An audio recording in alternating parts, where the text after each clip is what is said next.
Salam jumpa kembali Bapak Ibu dan Saudara-saudara. Hari ini 18 September kembali kita akan belajar firman Tuhan, bagaimana kita bisa menjadi orang yang tahan uji di tengah kehidupan yang tetap sulit, dan kita akan tetap berdoa semoga kesulitan bisa segera teratasi. Tuhan memakai pemerintah, bahkan pemerintah di seluruh dunia, untuk bisa memberikan sejahtera kepada masyarakat. Bacaan kita pada saat ini dari 2 Korintus pasal 13 mulai ayat 5 sampai 10. 2 Korintus pasal yang ke-13 ayat 5 sampai 10. Mari kita bersama-sama akan berdoa. Tuhan Yesus, sungguh kami bersyukur bahwa Engkau menopang, menghibur, menuntun, menguatkan kami di tengah kesulitan hidup yang belum berakhir. Kami tetap merasakan kehadiran-Mu untuk senantiasa membuat kami bertahan di tengah kehidupan ini. Biarlah pertahanan kami ini, kesaksian hidup kami ini dapat menjadi teladan juga bagi banyak orang, hingga mereka juga boleh bersandar kepada Engkau sebagai penopang yang teguh. Oleh karena itu berfirmanlah, supaya kesaksian hidup kami boleh memuliakan nama Tuhan. Kuasai hamba-Mu dengan Roh Kudus, agar dia dilayakkan membaca, memberitakan firman kehidupan. Inilah doa kami, dalam nama Tuhan Yesus Kristus. Amin. Ujilah dirimu sendiri, apakah kamu tetap tegak di dalam iman. Selidikilah dirimu, apakah kamu tidak yakin akan dirimu, bahwa Kristus Yesus ada di dalam diri kamu. Sebab jika tidak demikian, kamu tidak tahan uji. Tetapi aku harap bahwa kamu tahu bahwa bukan kami yang tidak tahan uji. Kami berdoa kepada Allah, agar kamu jangan berbuat jahat, bukan supaya kami ternyata tahan uji, melainkan supaya kamu ini boleh berbuat apa yang baik, sekalipun kami sendiri tampaknya tidak tahan uji. Karena kami tidak dapat berbuat apa-apa melawan kebenaran. Yang dapat kami perbuat ialah untuk kebenaran. Sebab kami bersukacita apabila kami lemah dan kamu kuat. Dan inilah yang kami doakan, yaitu supaya kamu menjadi sempurna. Itulah sebabnya sekali ini aku menulis kepada kamu ketika aku berjauhan dengan kamu, supaya bila aku berada di tengah-tengah kamu, aku tidak terpaksa bertindak keras menurut kuasa yang dianugerahkan Tuhan kepadaku untuk membangun dan bukan untuk meruntuhkan. Bapak, Ibu, dan Saudara-saudara, kita membaca bagian dari firman Tuhan di dalam ayat yang kelima. Firman Tuhan mengajarkan kepada kita supaya kita ini belajar menjadi orang yang tetap tahan uji. Ujilah dirimu sendiri, apakah kamu tetap tegak di dalam iman. Selidikilah dirimu, apakah kamu tidak yakin akan dirimu, bahwa Kristus Yesus ada di dalam diri kamu? Sebab jika tidak demikian, kamu tidak tahan uji. Artinya, orang yang tahan uji itu adalah orang yang tetap merasakan Yesus bersama dengan dia, terutama ketika dia menghadapi masalah yang rumit, masa-masa yang susah, yang tidak bisa teratasi oleh dirinya. Lalu dia bisa merasakan kehadiran Kristus. Itulah orang yang tahan uji. Lalu bacaan selanjutnya menopang itu sampai dengan ayatnya yang ke-10 bagian akhir. Ya. Paulus mengatakan, itulah sebabnya aku menulis kepada kamu ketika aku berjauhan, supaya bila aku berada di tengah kamu, aku tidak terpaksa bertindak keras menurut kuasa yang dianugerahkan Tuhan. Jadi kuasa yang dianugerahkan Tuhan kepada Paulus ini adalah untuk membangun, bukan untuk meruntuhkan. Orang yang tahan uji adalah orang yang penuh kuasa untuk membangun, bukan meruntuhkan. Tapi orang yang tidak tahan uji, maka mereka akan meruntuhkan bukan saja dirinya, tapi keluarganya. 2 contoh akan saya sampaikan. Yang pertama, seorang bapak itu merasa frustrasi, ya, tertekan, putus asa ketika dia tidak lagi bekerja. Hari-hari kehidupannya diisi dengan kekecewaan. dengan tangisan, kesedihan, bahkan memuncak pada putus asa. Dia merasa hidupnya tidak lagi berguna karena dia tidak bekerja. Dia tidak tahu harus bekerja apa karena dikatakan dia tidak punya modal. Nah, di tengah ekonomi susah, modalnya juga nggak ada. Apa yang dia lakukan selain menangis, akhirnya dia jatuh di dalam masalah minuman keras, ya, miras. Diajak temannya, daripada kamu pusing di rumah, nangis terus, ngomel terus, berkeluh kesah, mengatakan Tuhan tidak berpihak ini dan itu, ayo ikut. Ternyata diajak temannya untuk miras dan dia terbawa. Kalau pulang ditegur oleh istrinya, dia malah marah, ya, main tangan.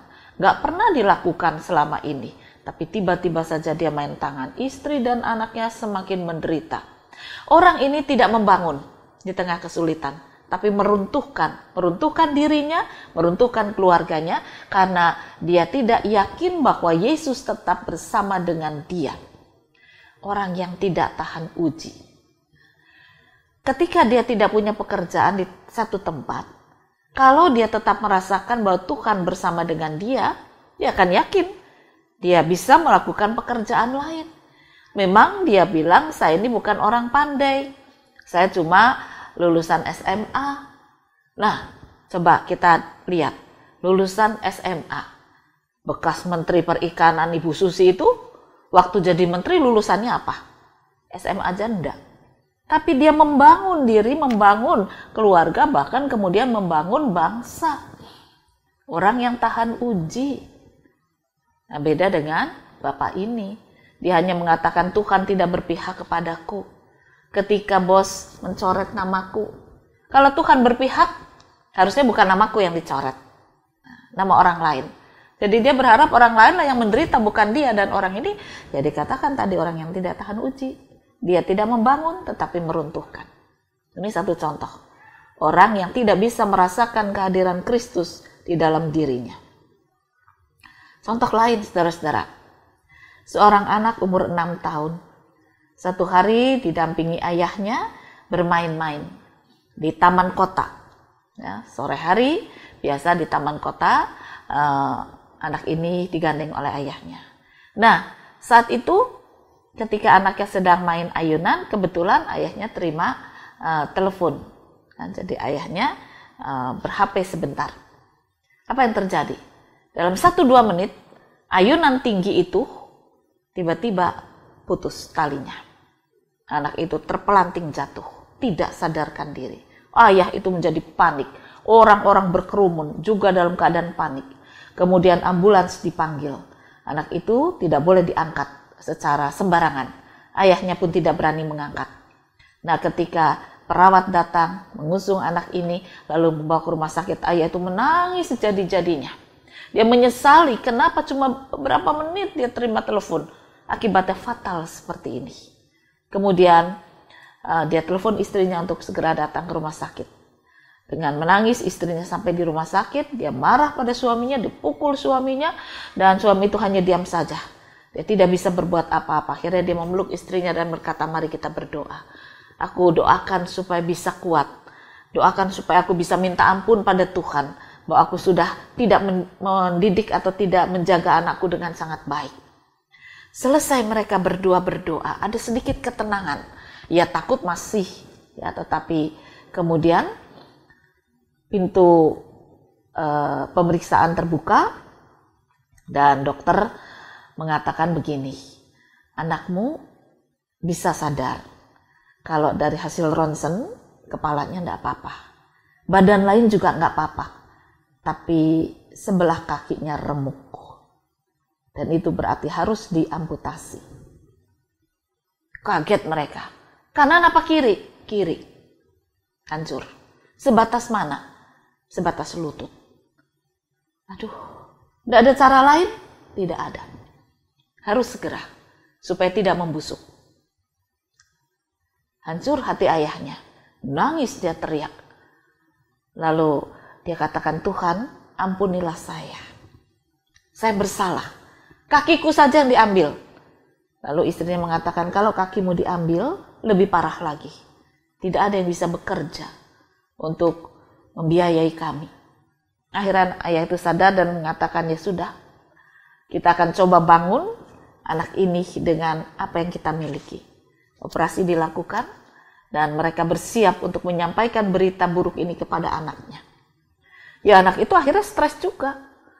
Ya, beberapa waktu setelah pulang dari rumah sakit, anak itu menjadi pemurung, nangis terus.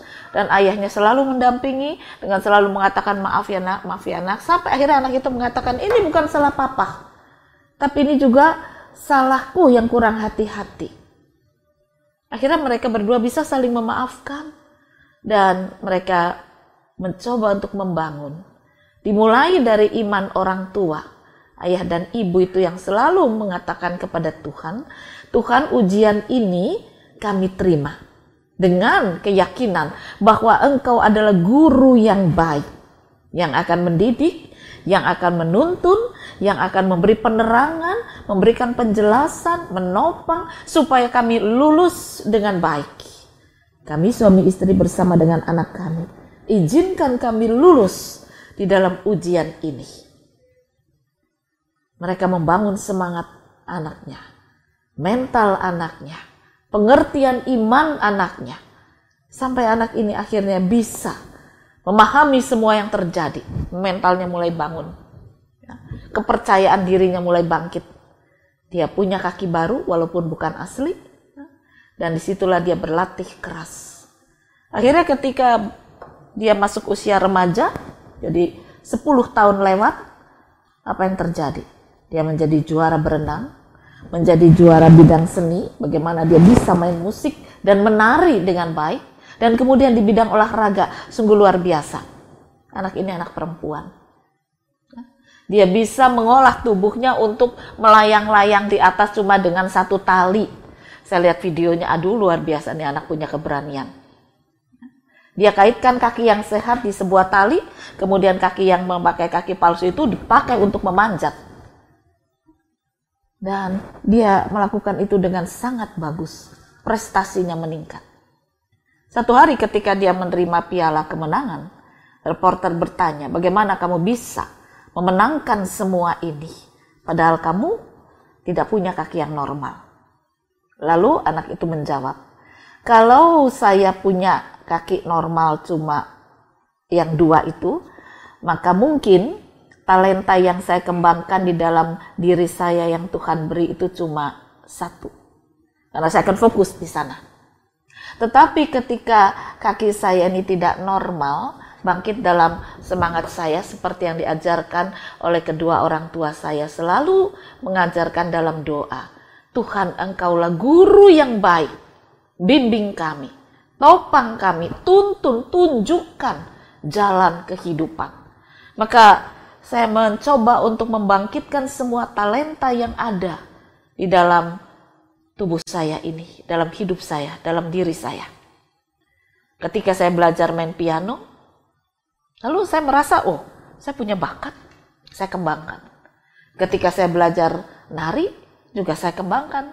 Dan akhirnya ketika saya berolahraga, bahkan olahraga yang ya cukup menantang kekuatan ya, adrenalin itu harus ditantang. Ternyata saya bisa tuh. Walaupun saya perempuan dan cuma memiliki 1 kaki. Kaki yang 1 ini bisa dibongkar pasang. Tapi saya tidak takut lagi dengan masa depan. Saya tidak takut lagi dengan masa depan. Sebab orang tua saya mengajarkan, kami boleh mengikuti ujian. Asal Tuhannya yang kami percaya di dalam Yesus tetap mendampingi sebagai guru yang baik. Inilah orang yang tahan uji. Ketika anak ini sukses, orang tuanya juga merasakan kebahagiaan. Ayahnya tidak lagi terbelenggu dengan perasaan berdosa karena dia membiarkan anaknya terjatuh. Tetapi semangat orang tua, ayah dan ibu ini membangun mental, membangun semangat, membangun iman anaknya sangat bagus. Yang sangat baik. Anak ini dipuji, tetapi juga orang tuanya dipuji. Karena mereka ternyata bisa untuk membangun masa depan anaknya. Anak ini berhasil. Lalu ditanya, apa yang akan kamu lakukan ke depan? Dengan mantap anak itu mengatakan, pertama yang akan saya pegang sebagai pekerjaan saya di masa depan adalah menjadi guru bagi orang-orang difabel.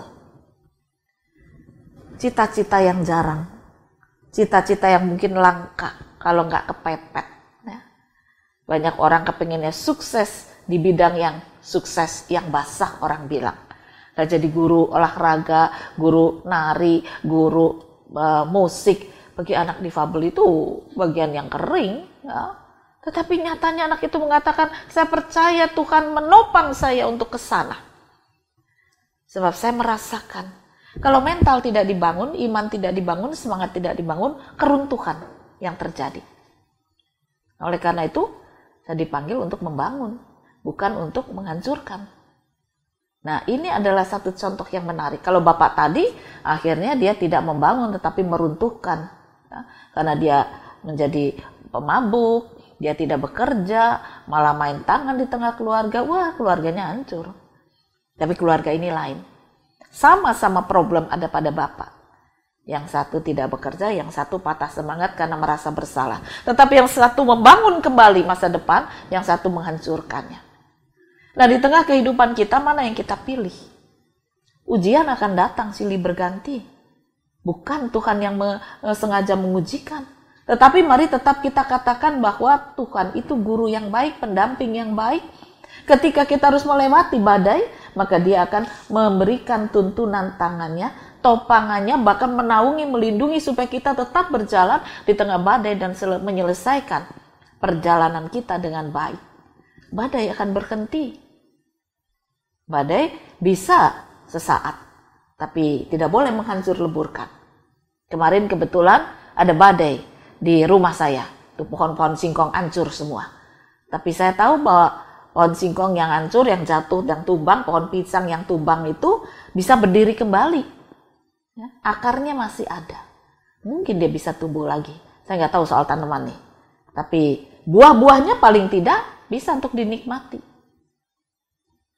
Oleh karena itu Bapak Ibu dan Saudara-saudara, firman Tuhan mengajarkan, biarlah ujian tetap kita berani hadapi, sebab kita yakin punya guru yang baik. Mari kita bangun apa yang kita hadapi sekarang ini. Kalau kita katakan sebagai kehancuran, kejelekan, jangan kita marah dan kecewa terus-menerus. Tapi biarlah badai akan kita hadapi, karena kita akan membangun kembali sesuatu yang baru. Jangan diruntuhkan oleh badai. Tapi kita bangun bersama dengan kehadiran Tuhan. Sebab di sanalah ketika kita membangun, kita bisa merasakan Tuhan ada dalam diri kita. Tuhan hidup dalam diri kita. Yesus yang baik akan selalu menjadi gembala, guru, pendamping dan penopang saudara. Tuhan memberkati firman-Nya. Amin. Mari kembali kita akan berdoa. Di tengah patah semangat kami, di tengah kebingungan kami, kesedihan kami, problem yang tidak berakhir, bahkan bertambah berat, biarlah kami tetap merasakan Yesus yang hidup dalam iman kami, dalam diri kami, membuka jalan baru, menguatkan, menopang, hingga kami boleh membangun diri kami, membangun keluarga, membangun gereja, dan membangun masyarakat. Karena kami dipanggil dengan kuasa Tuhan bukan untuk menghancurkan, tetapi justru dengan kuasa-Mu yang kudus, kuasa kehidupan, kami dipanggil untuk membangun. Tuntunlah kami, topanglah kami, untuk kami boleh membangun diri kami, keluarga, gereja, dan masyarakat. Ujian akan berlalu, tetapi topangan tangan Tuhan akan tetap bersama dengan kami. Inilah permohonan kami di dalam nama Tuhan Yesus Kristus. Amin.